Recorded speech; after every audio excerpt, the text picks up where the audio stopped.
नमस्कार दोस्तों, आप सभी का स्वागत है डॉक्टर मेहता क्लासेस के यूट्यूब चैनल पर। और जैसा कि आपको पता है, हम साइंस के अलग अलग सेशन, लाइव सेशन ले रहे हैं जिसमें अलग अलग टॉपिक कवर कर रहे हैं और टॉपिक्स के अच्छे अच्छे क्वेश्चन कवर कर रहे हैं, ताकि आप जो भी एग्ज़ाम की प्रिपरेशन कर रहे हैं उसके हिसाब से वो आपके लिए बेनिफिशियल साबित होगा, है ना। तो आज का जो लाइव सेशन है वो, जैसा कि आप स्क्रीन पर देख रहे हैं, रेस्पिरेटरी सिस्टम के अच्छे क्वेश्चन में लेके आया हूँ और ये क्वेश्चन हम करने वाले हैं। तो बने रहिए आप और वीडियो को लाइक कर दें सबसे पहले और शेयर कर दें, ताकि ज़्यादा से ज़्यादा स्टूडेंट हम लाभान्वित हो पाए। और बने रहिए, कुछ ही देर में हम सेशन स्टार्ट करने वाले हैं, ठीक है। सबसे पहले आप कमेंट करके बताइए मेरी वॉइस क्लियर आ रही है, नहीं आ रही है।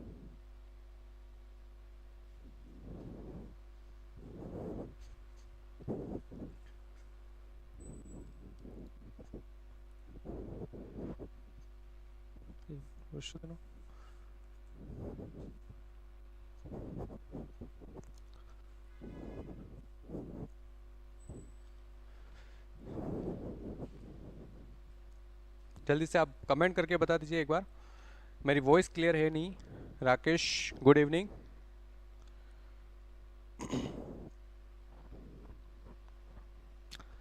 Uma Kumari, good evening. सभी को गुड इवनिंग। एक बार आप कमेंट करके बताइए मेरी वॉइस क्लियर है। ओके, क्लियर है। जल्दी से जल्दी आप जुड़ जाइए, सेशन को आप शेयर कर दीजिए और वीडियो को लाइक कर दें। स्टार्ट करने वाले हैं कुछ ही देर में हम।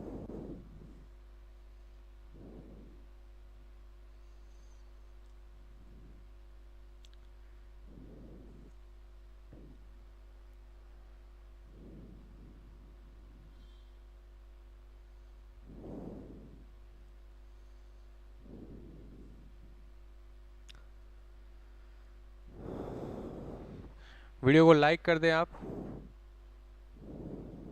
सेशन हम स्टार्ट करने वाले हैं। आज का जो सेशन है श्वसन तंत्र, है ना, रेस्पिरेटरी सिस्टम की बात करने वाले हैं हम। इसके अच्छे क्वेश्चन में लेके आया हूं, तो आप जुड़े रहें।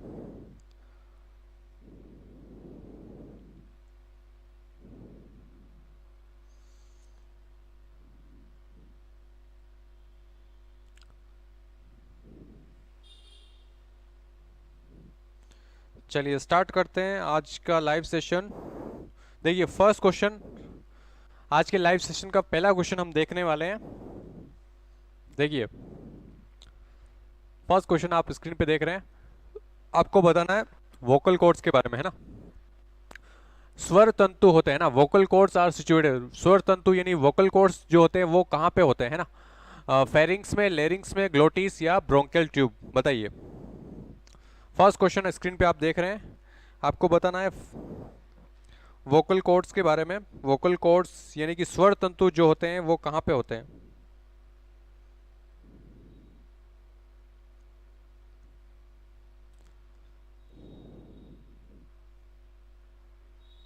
स्वर तंतु कहाँ पे होते हैं, बताइए। फर्स्ट क्वेश्चन आप स्क्रीन पे देख रहे हैं।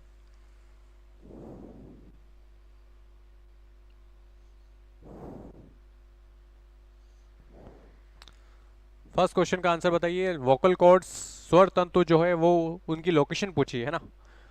वोकल कॉर्ड्स यानी कि जो स्वर तंतु जहाँ से साउंड प्रोड्यूस होती है ना, वो उसकी लोकेशन पूछी है। फर्स्ट ऑप्शन देखिए, फेरिंग्स, लेरिंग्स, ग्लोटिस या फिर ब्रोंकियल ट्यूब। बताइए, जल्दी से आप कमेंट करते जाइए।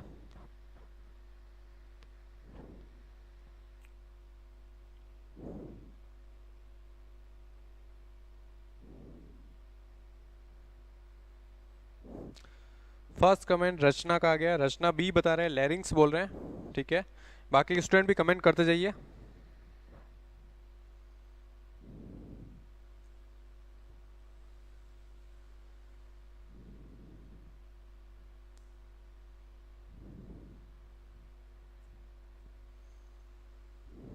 राकेश बी बता रहे हैं, उमा कुमारी बी बता रहे हैं, ठीक है।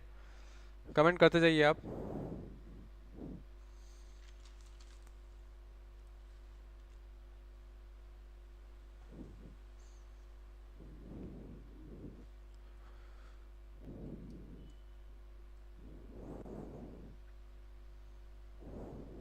तबस्सुम बी बता रहे हैं।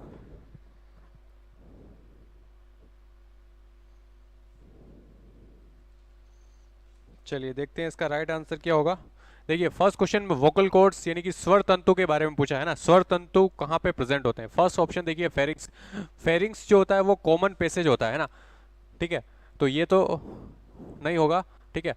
फिर बात करते हैं लेरिंग्स। लेरिंग्स ही होता है ना, लेरिंग्स को साउंड बॉक्स बोलते हैं ना। साउंड बॉक्स जो अपना जो होता है वो लेरिंग्स है ना, यहाँ से साउंड प्रोड्यूस होता है, ठीक है। वोकल कॉर्ड्स यहीं पर सिचुएट होते हैं। और ग्लोटिस तो ट्रेकिया के स्टार्टिंग वाला पार्ट होता है ना, और ब्रोंकियल ट्यूब, ठीक है, लंग्स में होता है। तो इसका राइट आंसर क्या हो जाएगा, B would be correct answer, है ना। चलिए वेरी गुड।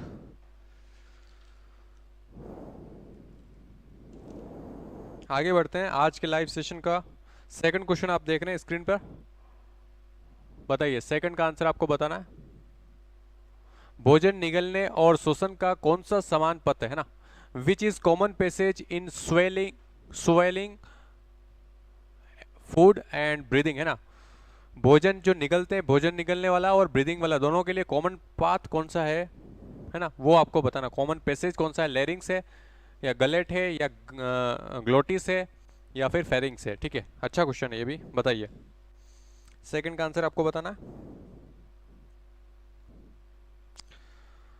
तबस्सुम डी बता रहे हैं, फेरिंग्स बता रहे हैं।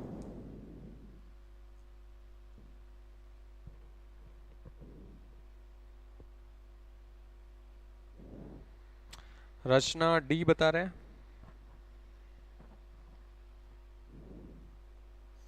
राकेश डी बता रहे हैं।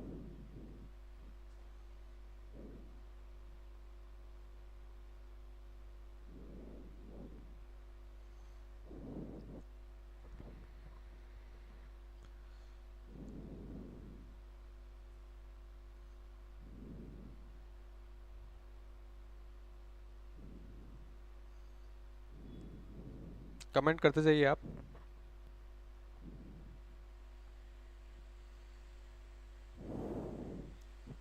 चलिए देखते हैं इसका राइट आंसर क्या होगा। देखिए लेरिंग्स तो साउंड प्रोड्यूसिंग बॉक्स होता है ना, अभी अपन ने देखा तो ये नहीं होगा कॉमन पैसेज। गलेट ग्रसी का फूड पाइप जो होती है वो नहीं होती है। ग्लोटिस ये भी नहीं होता है। फेरिंग्स जो होता है वो इसका राइट आंसर हो जाएगा, है ना। फेरिंग्स अगर एलिमेंट्री कैनाल की बात करें तो सबसे पहले माउथ आता है, माउथ के बाद में फेरिंग्स वाला पार्ट आता है ना, कि यानी कि जो जैसे कि अगर मैं यहाँ पर डायग्राम अगर बनाना चाहूँ तो देखिए ये तो नेजल पैसेज होता है ना, और यहाँ से एयर आएगी और वो वापस इधर माउथ में है ना, फेरिंग्स वाले पार्ट में आ जाएगी, और फिर यहाँ से वो लंग्स में, ट्रेकिया वाला पार्ट से लंग्स में जाती है, और इधर माउथ से भी ये वाला जो पार्ट होता है ना, अपन सिंपल है, अगर आप माउथ में उंगली डाल के घुमाएंगे तो जहाँ पे उंगली घुमेगी ना वो वाला जो कॉमन पैसेज है, कॉमन पाथ है ना, तो यानी कि जो माउथ भी आगे जाके पैसेज फेरिंग्स में ओपन हो रहा है, और नेजल वाला जो पार्ट है वो भी फेरिंग्स में ओपन हो रहा है ना, तो ये कॉमन पार्ट होगा, ठीक है। डी इसका राइट आंसर होगा, वेरी गुड। चलिए आगे बढ़ते हैं। देखिए थर्ड क्वेश्चन स्क्रीन पे आप देख रहे हैं, थर्ड का आंसर आपको बताना है। बाइकार्बोनेट किस रूप में रक्त प्लाज्मा में परिवर्तित होता है ना, ये बताना आपको। Bicarbonate in which form are bicarbonate carried in the blood plasma, है ना। Magnesium bicarbonate, potassium bicarbonate, sodium bicarbonate या सोडियम कार्बोनेट, है ना। पूछा है आपको बाइकार्बोनेट किस रूप में रक्त प्लाज्मा में परिवहन होता है ना, उसका परिवहित होता है। चलिए बताइए थर्ड का आंसर आपको बताना है।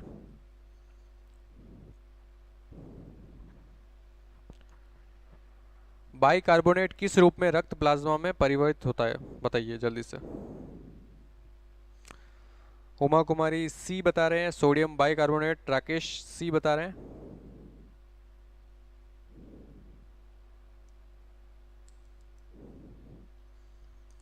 आज के लाइव सेशन का तीसरा क्वेश्चन हम देख रहे हैं, और रेस्पिरेटरी सिस्टम के क्वेश्चन आज हम कर रहे हैं ना। जो लेट आए हैं उनके लिए बता दें, रेस्पिरेटरी सिस्टम, श्वसन तंत्र के अच्छे क्वेश्चन हम कर रहे हैं, और तीसरा क्वेश्चन आप स्क्रीन पे देख रहे हैं, है ना। आप जुड़े रहे, अच्छे अच्छे क्वेश्चन हम करने वाले हैं। चलिए मोंटी पटेल सी बता रहे हैं।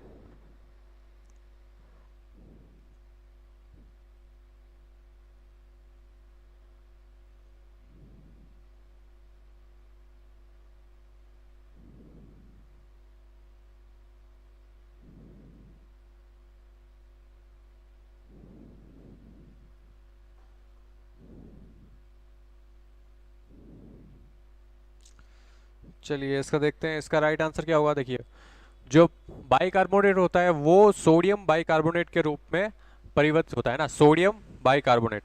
ठीक है,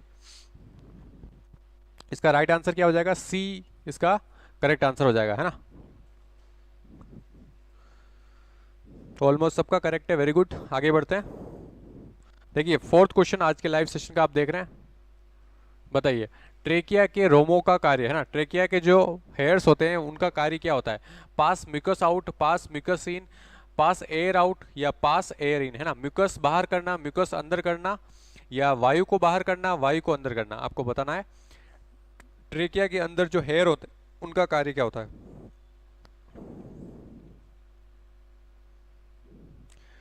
the function of tracheal hair, है ना, आपको बताना है। फोर्थ क्वेश्चन पे आ गए हम।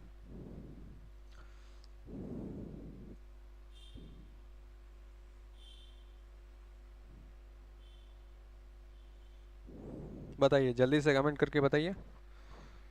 ट्रेकिया के रोम जो होते हैं, ट्रेकियल हेयर जो होते हैं, उनका क्या कार्य होता है।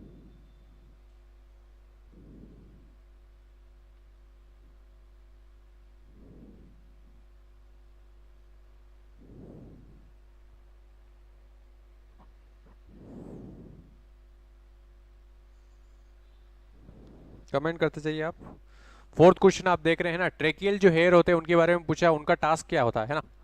बताइए जल्दी से। फर्स्ट ऑप्शन देखिए, म्यूकस बाहर करना, म्यूकस अंदर करना, वायु बाहर करना या वायु अंदर करना। फोर्थ का उमा कुमारी बी बता रहे हैं, म्यूकस अंदर करना।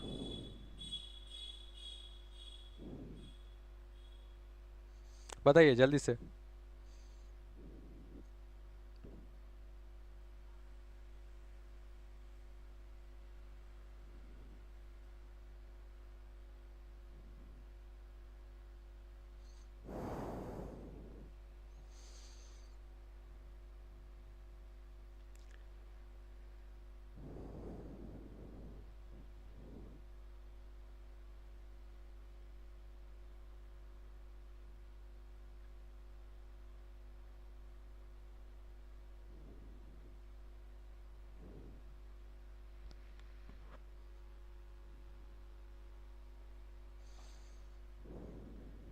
राकेश बी बता रहे हैं, म्यूकस इन बोल रहे हैं।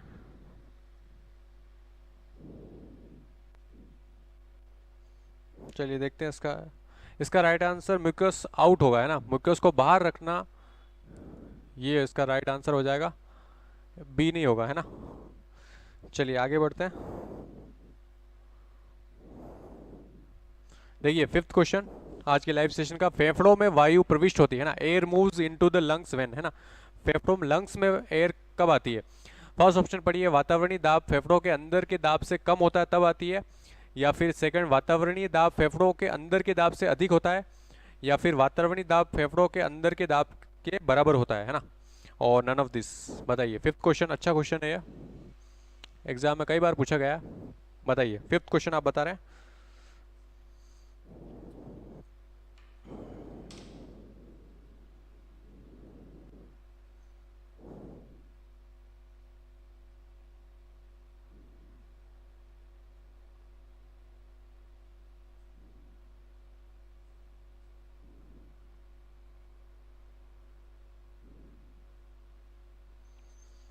फिफ्थ क्वेश्चन आप स्क्रीन पे देख रहे हैं।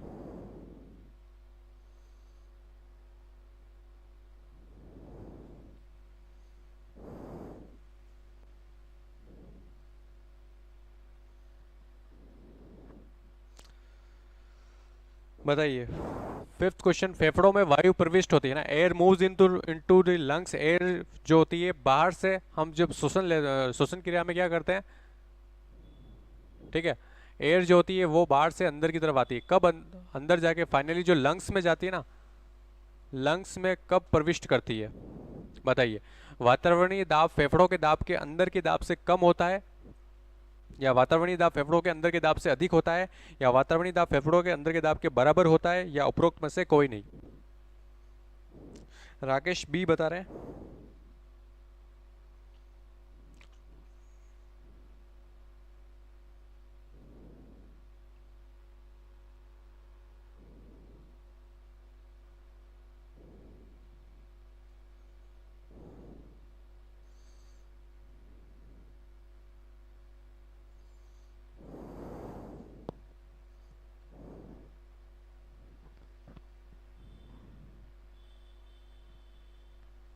तबस्सुम सिक्स का, सिक्स नहीं है, आपने गलत, हाँ फिफ्थ का बी बता रहे हैं, ठीक है। राकेश भी बी बता रहे हैं।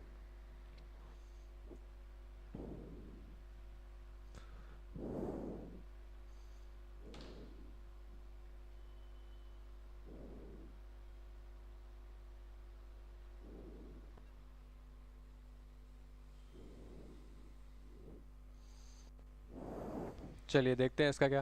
देखिए इस यहाँ पे जो कॉन्सेप्ट लगता है ऑस्मोसिस का कॉन्सेप्ट लगता है, मतलब कि high concentration to low concentration, ठीक है। तो जो एयर जो मूव होती है वो हाई कंसंट्रेशन से लो कंसंट्रेशन की तरफ मूव करेगी, तो वातावरणीय दाब यानी कि जो यहाँ पे पूछा है फेफड़ों में वायु प्रविष्ट होती है ना, कब वायु अंदर की तरफ आएगी, मतलब बाहर का जो वायु दाब होगा वो ज़्यादा होगा और अंदर का कम होगा, तभी तो हाई हाई टू लो वाला कॉन्सेप्ट लगेगा, है ना। तो पढ़िए, वातावरणीय दाब फेफड़ों के अंदर के दाब से कम होता है, नहीं कम नहीं, वो ज़्यादा होना चाहिए। तो वातावरणीय दाब फेफड़ों के अंदर के दाब से अधिक होता है, ये वाला ऑप्शन राइट हो जाएगा। अधिक होना चाहिए ना, बराबर नहीं होना चाहिए और कम नहीं होना चाहिए। अधिक होगा तो वो बाहर से एयर कहाँ आएगी, लंग्स में आएगी, ठीक है। चलिए आगे बढ़ते हैं। देखिए सिक्स क्वेश्चन आज के लाइव सेशन का, कोशिकीय श्वसन के मध्य उत्पन्न ऊर्जा कहाँ संग्रहित होती है ना, बताना आपको कहाँ पे संग्रहित होती है ना, बताइए। प्रोटोप्लाज्म, साइटोप्लाज्म, एटीपी या न्यूक्लियस, है ना। During cellular respiration the energy produce is store in, है ना, कहाँ पे होती है या किस रूप में होती है ना। प्रोटोप्लाज्म, साइटोप्लाज्म, एटीपी और न्यूक्लियस, बताइए।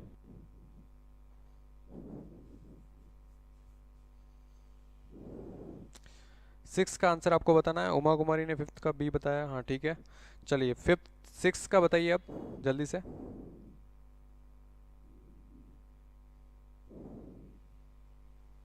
कोशिकीय श्वसन के मध्य उत्पन्न ऊर्जा कहाँ या किस रूप में, मतलब कहाँ पे संग्रहित होती है ना।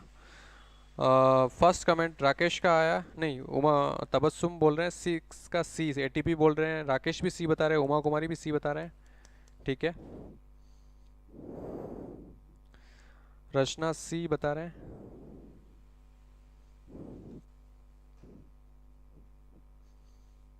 चलिए देखते हैं, इसका राइट आंसर जो है एटीपी है ना। एटीपी की फॉर्म में ही एनर्जी जो होती है वो स्टोर होती है ना। एटीपी की अगर फुल फॉर्म पूछे तो क्या होती है, एडिनोसिन, एडिनोसिन ट्राइफॉस्फेट, है ना, ट्राइफॉस्फेट, ठीक है।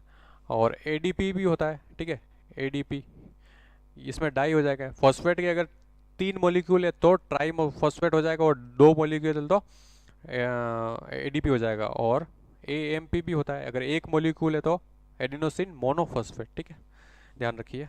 चलिए आगे बढ़ते हैं, वेरी गुड। देखिए सेवंथ क्वेश्चन आज के लाइव का, बताइए। श्वसन एक कार्य की प्रक्रिया है जिसमें, है ना, respiration is a physiological process in which, उसमें क्या होता है, ब्रीदिंग अकर्स, है ना, या फिर breathing and external respiration occur, C option breathing external respiration and cellular respiration occur, या ओनली इंस्पिरेशन अकर, है ना।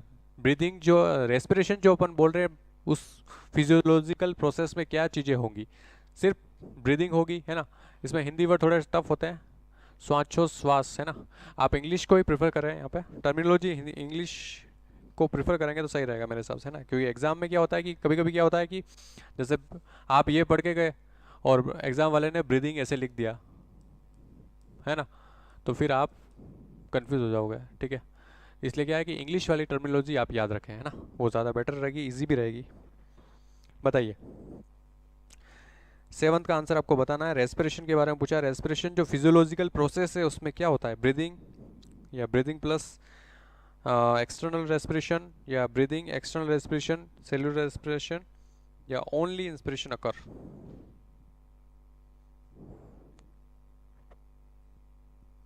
फर्स्ट राकेश सी ए बता रहे हैं, ब्रीदिंग बता रहे हैं।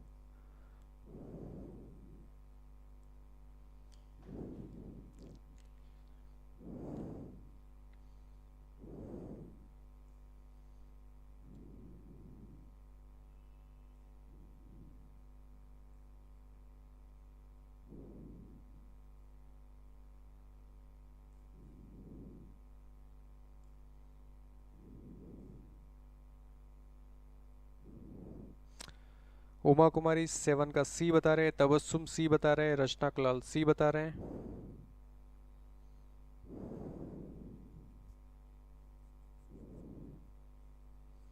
चलिए देखते हैं इसका राइट आंसर क्या होगा। देखिए रेस्पिरेशन जो प्रोसेस होती है इसमें क्या होता है, बाहर से एयर अंदर आ रही है और फिर फाइनली अपने जो एल्वियोलाई है, एल्वियोलाई और जो एल्वियोलाई है और यहाँ पे एल्वियोलाई के पास में ब्लड वेसल्स होती है, कैपिलरीज होती है, इनके बीच में मूलतः क्या होता है, गैसियस एक्सचेंज होता है।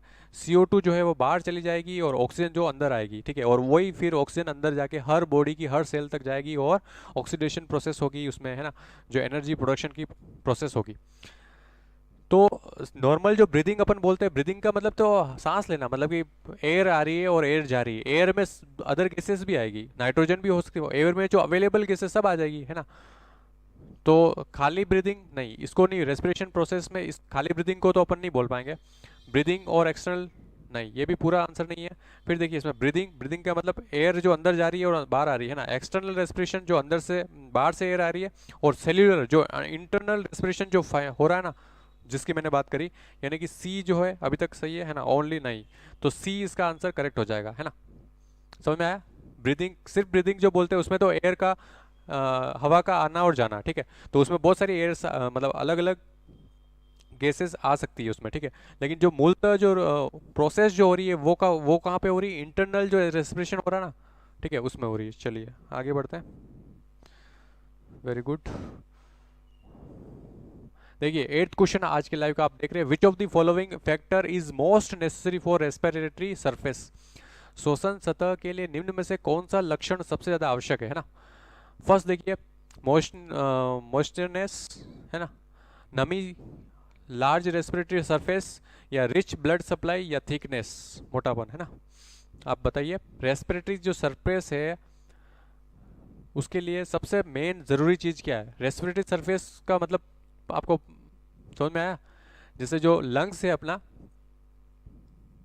ये लंग्स है ना, लंग्स में क्या है कि छोटी छोटी कुपिकाएं हैं, एल्वियोलाई है ना, इन एल्वियोलाई में फाइनली जो मैंने अभी समझाया था ना, वो जैसे एक ये एल्वियोलाई, इसके पास में बहुत सारी ऐसी कैपिलरीज होगी, इनके यहाँ पे हो रहा है, जो भी हो रहा है ना रेस्पिरेशन का, जो मेन जो गैसियस एक्सचेंज हो रहा है वो ऐसे हो रहा है, ठीक है।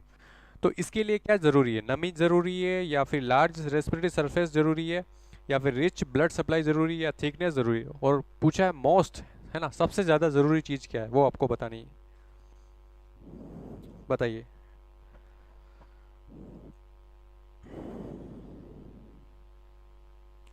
8th का आंसर आपको देना है। राकेश बी बता रहे हैं, मोस्ट लार्ज रेस्पिरेटरी सरफेस बता रहे हैं, ठीक है, जल्दी जल्दी कमेंट करते जाइए आप।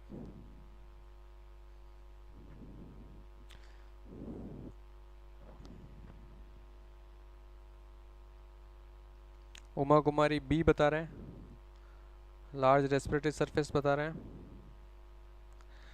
यहाँ पे मोस्ट पूछा है, ध्यान रखिए, मोस्ट, उस वर्ड को मत भूलिए, मोस्ट मोस्ट नेसेसरी फैक्टर पूछा है ना, रेस्पिरेटरी सरफेस के लिए सबसे ज्यादा जरूरी फैक्टर कौन सा है।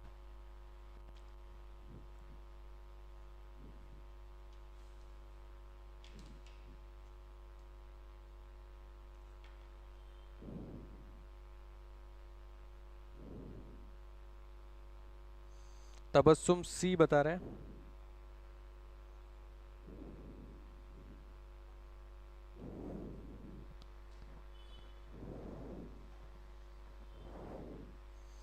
चलिए देखते हैं इसका राइट आंसर क्या होगा। देखिए रेस्पिरेटरी सरफेस के लिए मोस्ट इंपोर्टेंट जो फैक्टर है, नेसेसरी फैक्टर, वो पूछा है, ठीक है।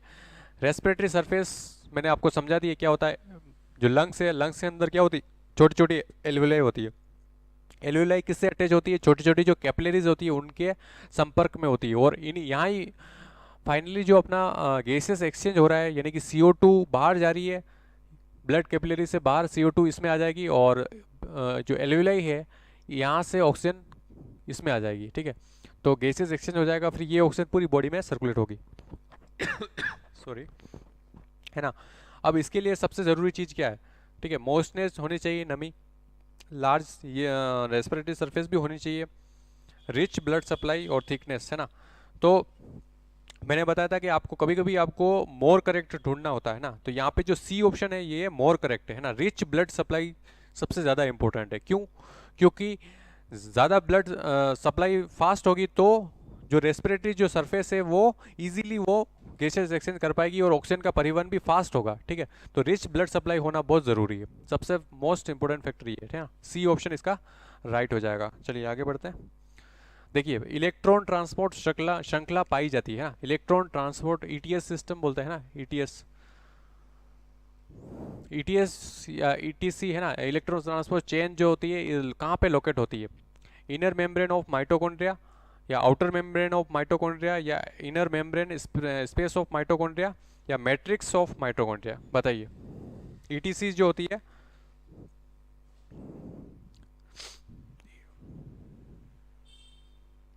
ना, कहाँ पे होती है? बताइए।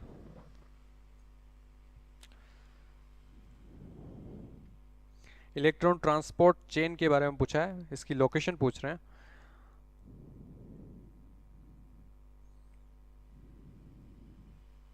राकेश ए बता रहे हैं inner membrane of mitochondria.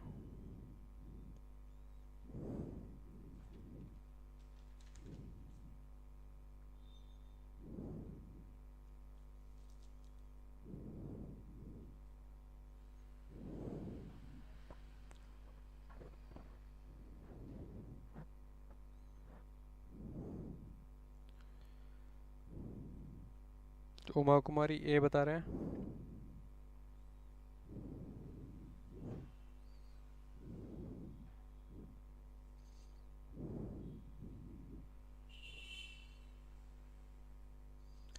Sadre आलम ए बता रहे हैं।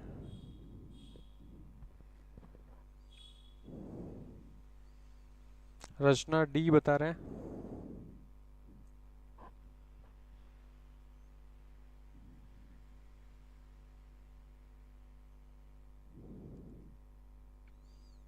कमेंट करते जाइए आप जल्दी से। 9th क्वेश्चन आप देख रहे हैं आज की लाइव का। इलेक्ट्रॉन ट्रांसपोर्ट चेन की लोकेशन पूछी है ना। माइटोकॉन्ड्रिया में इलेक्ट्रॉन ट्रांसपोर्ट चेन की जो लोकेशन होती है वो कहाँ पे होती है? माइटोकॉन्ड्रिया की आंतरिक झिल्ली में, बाह्य झिल्ली में या अंतर झिल्ली में? अंदर झिल्ली या अवकाश जो होता है, इंटर मेम्ब्रेन स्पेस जो होता है वहाँ पे होती है या फिर मैट्रिक्स में होती है? बताइए। चलिए देखते हैं इसका राइट आंसर हुआ होगा। इसका राइट आंसर ए है ना। इनर मेम्ब्रेन जो होता है माइटोकॉन्ड्रिया में वहाँ पे ईटीसी पाया जाता है ना, ध्यान रखिए। ठीक है, आगे बढ़ते हैं। देखिए 10th क्वेश्चन आज के लाइव सेशन का, बताइए। During one circulation of blood from lungs to the tissue and back through circulatory system, the percentage of hemoglobin giving up its oxygen to the tissue is, है ना। एक बार रक्त परिवहन में फेफड़ों से उत्तकों तथा वापस परिवहन में ऑक्सी हीमोग्लोबिन कितने प्रतिशत ऑक्सीजन उत्तकों को देती है, आपको बताना है। ठीक है, ऑक्सी हीमोग्लोबिन किसको बोलते हैं? जब आपको पता ही होगा आरबीसी में क्या होता है, हीमोग्लोबिन होता है। हीमोग्लोबिन एज ए कैरियर काम करता है, कि मतलब जैसे अपन कोई व्हीकल लेते हैं कहीं पर्टिकुलर प्लेस पे पहुंचने के लिए, आपने जैसे ऑटो ले लिया या बाइक पे चले गए, तो वो बाइक या ऑटो क्या है? कैरियर है। तो ऐसे ही हीमोग्लोबिन जो क्या है, ऑक्सीजन का कैरियर है, तो वो उसके साथ में क्रिया करके क्या बनाता है? ऑक्सी हीमोग्लोबिन, है ना। ऐसे तो ये पूछ रहे हैं कि ऑक्सी हीमोग्लोबिन कितने प्रतिशत ऑक्सीजन उत्तकों को देती है एक बार में, है ना। एक बार में जो परिवहन होता है ना उसमें कितने प्रतिशत ऑक्सीजन जो है वो टिश्यूज तक पहुंचेगा? बताइए। उमा कुमारी ए बता रहे हैं 50% बोल रहे हैं।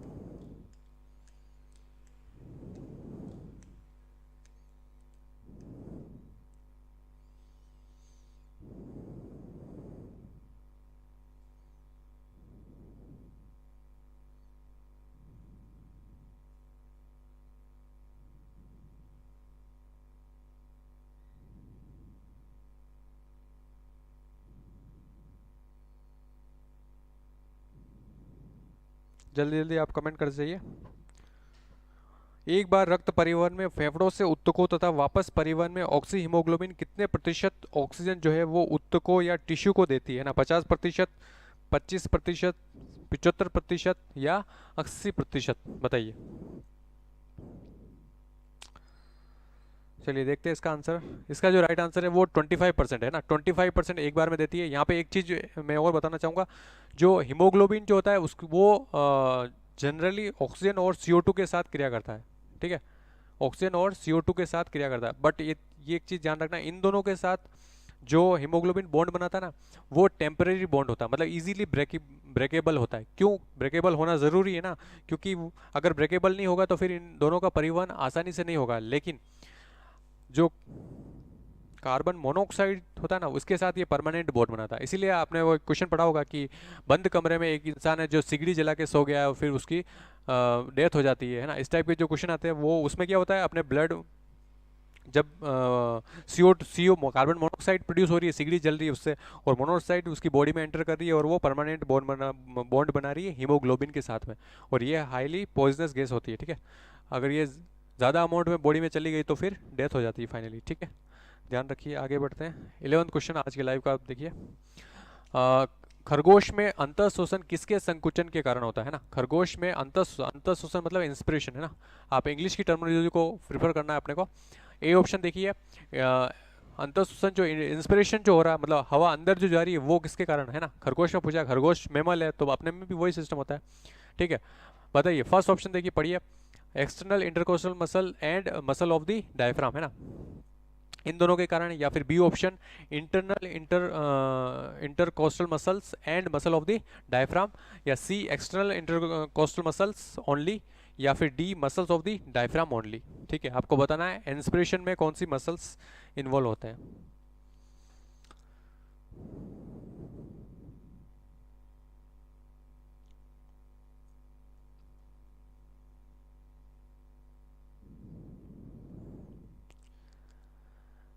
खरगोश में पूछा है ना, खरगोश में अंतः शोषण मतलब इंस्पिरेशन जो होती है, हवा अंदर लेने की जो प्रोसेस है, वो उसमें कौन सी मसल्स इन्वॉल्व होती है कॉन्ट्रैक्शन में। EIC मसल है ना, EICM, या फिर मसल एंड डायफ्राम की मसल, या फिर IICM प्लस डायफ्राम, या EICM ओनली, या डायफ्राम ओनली। उमा कुमारी 11th का बी बता रहे हैं, internal intercostal muscles and muscle of the diaphragm बोल रहे हैं।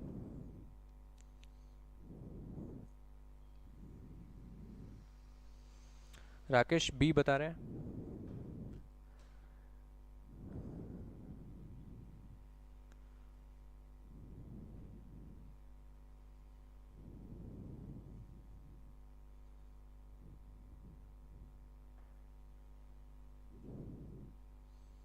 सादर आलम बी बता रहे हैं।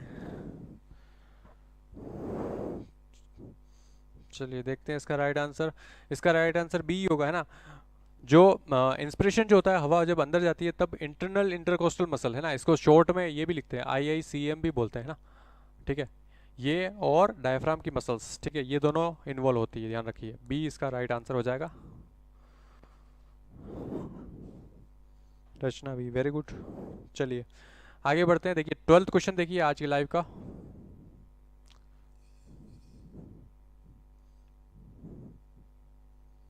आपको बताना है कोशिकाओं में ऑक्सीकरण के दो वजह पता है ना, वेस्ट मटेरियल कौन से होते हैं, बताइए।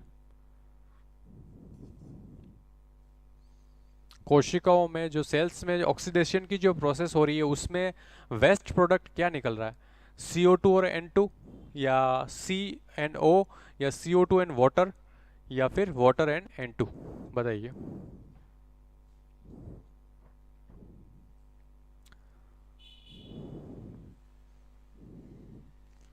कोशिकाओं में जो वेस्ट प्रोडक्ट होता है ऑक्सीडेशन के तहत, वो क्या है, CO2 और वाटर है, CO2 और N2 है, CO है, या फिर वाटर एंड N2 है, आपको बताना है।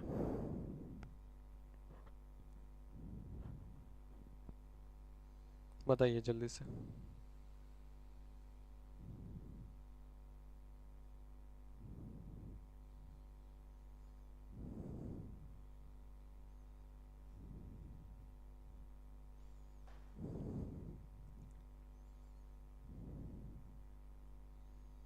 ट्वेल्थ का आंसर बताना आपको। कोशिकाओं में ऑक्सीकरण के दो वज्र पदार्थ यानी कि वेस्ट प्रोडक्ट क्या है।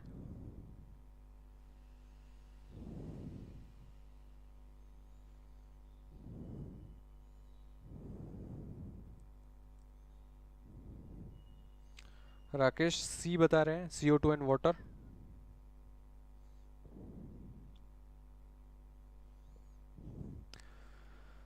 सेल्स में देखो ऑक्सीडेशन की जो प्रोसेस होती है जिससे एनर्जी प्रोड्यूस होती है, आपको पता ही होगा है ना। सेल्स में हर बॉडी की जितनी भी जो कोशिकाएं हैं उसमें क्या होता है, ऑक्सीडेशन की प्रोसेस होती है, उसके तहत एनर्जी का प्रोडक्शन होता है, ठीक है। और उसमें क्या होता है, जब कोई भी प्रोसेस होगी तो उसमें बाय प्रोडक्ट बनेंगे, है ना, कुछ वेस्ट प्रोडक्ट भी बनते हैं। तो उसमें वेस्ट प्रोडक्ट कौन सा होगा ये पूछा है, ठीक है, बताइए। रचना सी बता रहे हैं, सादरे आलम भी सी बता रहे हैं। चलिए देखते हैं इसका राइट आंसर, जल्दी से आप और कमेंट कर लीजिए। चलिए देखते हैं, इसका राइट आंसर सी होगा, है ना, सी इज करेक्ट आंसर। CO2 और वाटर जो होगा वो वेस्ट प्रोडक्ट होगा, ठीक है। चलिए, है ना, आगे बढ़ते हैं। 13 क्वेश्चन देखिए आज के लाइव का।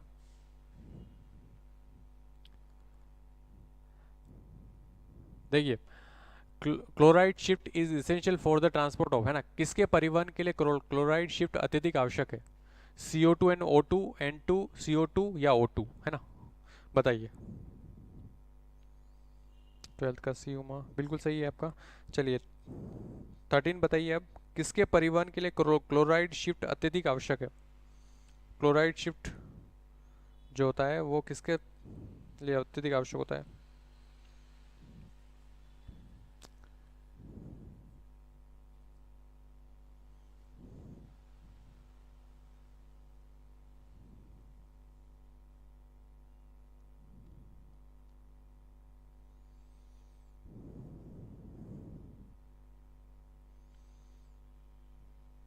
राकेश सी बता रहे हैं, उमा कुमारी सी बता रहे हैं, सादे आलम सी बता रहे हैं।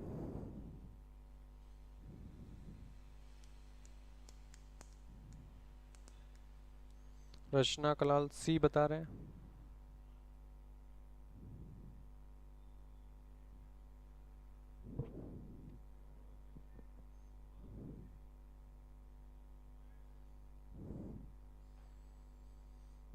कमेंट करते जाइए आप जल्दी से। 13 क्वेश्चन देख रहे हैं आज के लाइव सेशन का, है ना। इसके बाद 2 क्वेश्चन और करेंगे हम इस सेशन का। 13 क्वेश्चन आप देख रहे हैं, किसके परिवहन के लिए क्लोराइड शिफ्ट आवश्यक है ना। क्लोराइड शिफ्ट जो होता है,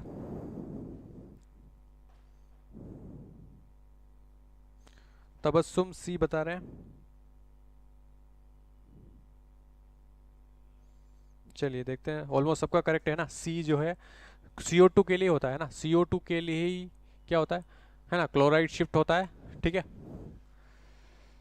वेरी गुड, आगे बढ़ते हैं। देखिए 14 क्वेश्चन आज के लाइव का। स्तनियों में फेफड़ों की वातायन गति का होना किसके द्वारा नियंत्रित होता है ना।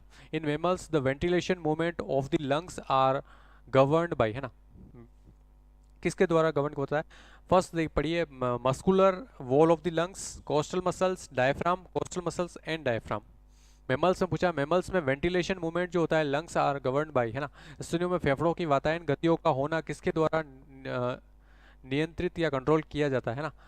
Muscular wall of the lungs, coastal muscles, diaphragm, coastal muscles and diaphragm. बताइए, अच्छा क्वेश्चन है ये भी। 14 का आंसर आपको देना है। आज के लाइव सेशन का सेकंड लास्ट क्वेश्चन है, इसके बाद एक क्वेश्चन हम और करेंगे और उसके बाद आपको फीडबैक देना है, क्लास कैसी लगी और आपने कितने क्वेश्चन राइट किए ये भी आप बताना चाहे तो बता सकते हैं।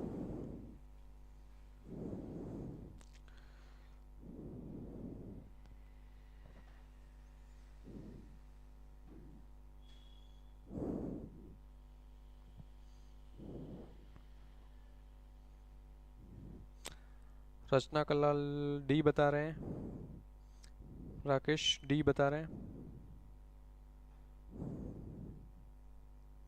तबस्सुम डी बता रहे हैं,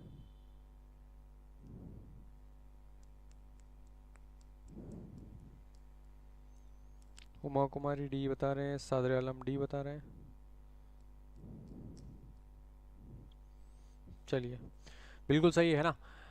जो अपने वेंटिलेशन की जो प्रोसेस होती है इसमें देखो EICM और IICM प्लस डायफ्राम, है ना। External intercostal muscle, internal intercostal muscle plus diaphragm, है ना। तो यहाँ पे क्या दे रखा है, मस्कुलर वॉल ऑफ, नहीं ये नहीं, कोस्टल मसल्स सिर्फ ये नहीं होगा, डायफ्राम सिर्फ इससे काम नहीं चलेगा, कोस्टल मसल्स और एंड डायफ्राम, है ना। तो डी इसका राइट आंसर हो जाएगा। चलिए आगे बढ़ते हैं। आज के सेशन का लास्ट क्वेश्चन देख रहे हैं आप, है ना। बताइए, muscles which help in respiration are, है ना, श्वसन में सहायता करने वाली पेशियां कौन सी है? Sternum and petrohyal, sternohyal and petrohyal, jugal and tendons and none of this. बताइए, लास्ट क्वेश्चन आज के सेशन का आपको बताना है। मसल्स विच, है ना, श्वसन में सहायता करने वाली पेशियां कौन सी है?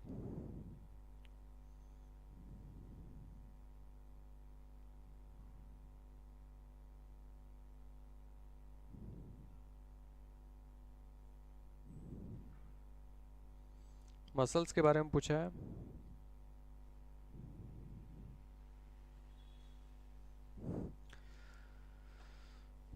Sternum and petrohyal, sternohyal and petrohyal, jugal, tendon and none of this. बताइए, लास्ट क्वेश्चन आज की लाइव सेशन का।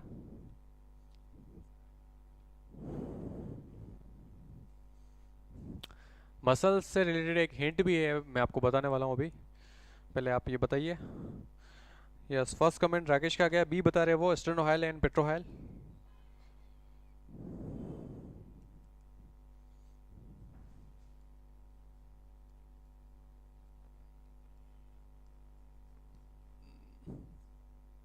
देखिए, ये एक हिंट मैं बताने वाला हूँ अभी, बने रहिए आप।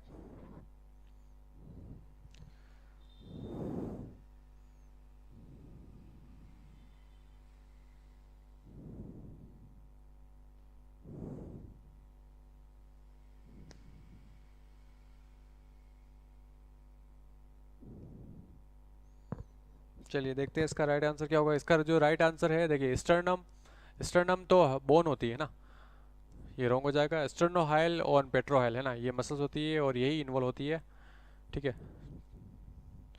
जुगल और टेंडन, जुगल तो वेन होती है ना, और टेंडन क्या होता है? टेंडन एक्चुअली मसल नहीं होती है, रॉन्ग हो जाएगा और ये रॉन्ग, है ना। अब देखिए, एक हिंट बताने वाला हूँ आपको, BBL BMT, मैंने आपने स्क्रीन पे लिखा है BBL BMT, लिगामेंट्स और टेंडन, है ना, आपने सुना होगा लिगामेंट्स और टेंडन। जब बोन से बोन मिलती है ना, बोन से बोन, बोन प्लस बोन मिलके क्या बनाते हैं? लिगामेंट बनाते हैं। क्या बनाते हैं? लिगामेंट बनाते हैं, ठीक है।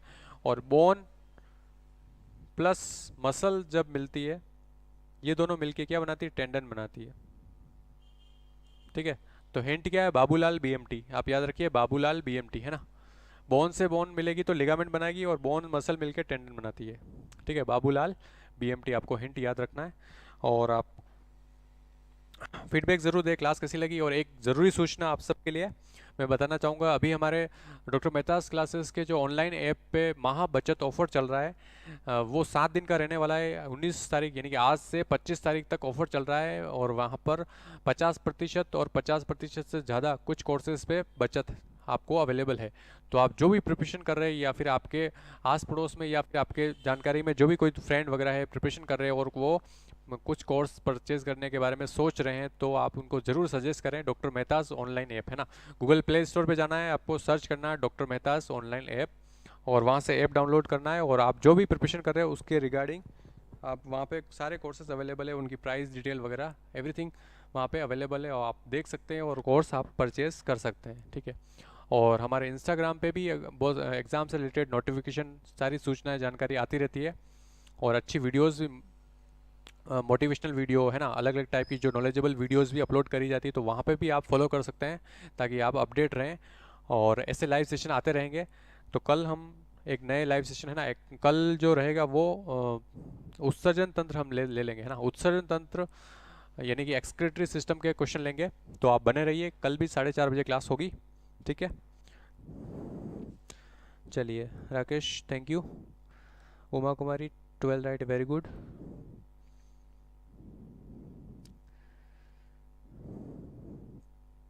चलिए आप ऐसे ही बने रहिए।